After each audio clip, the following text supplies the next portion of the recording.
இன்னைக்கு நியூட்டன் தாத்தா கதற விடுறோம்டா. டேய் டார்க்கா இருப்பா நியூட்டன் தாத்தா. இப்போ என்னடா பண்ண போற? அந்த மரத்துல இருந்து ஆப்பிள் உள்ளூத்து முடியாது அவளை இங்க எழுப்பணும். அதுக்கு நீ என்னடா பண்ண போற? இன்னைக்கு அவரை அச்சி கூட வர போட.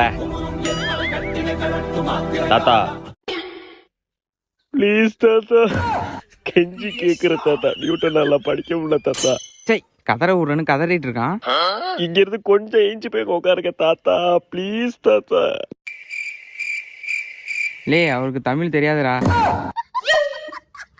தமிழ் தெரியாதா தாத்தா? ப்ளீஸ் கெஞ்சி பை, இங்க இருந்து ஏஞ்சி போய் முடியல தாத்தா. நியூட்டன்ல ஸ்டூடெண்ட் பாவம், ப்ளீஸ் தாத்தா. What nonsense this guy, bloody bugger. ஏஞ்சி போயிட்டாரா? எப்படி பிளான சக்சஸ்ஃபுல்லா முடிச்சனா? அது எப்படி மச்சான் புளியாம தடி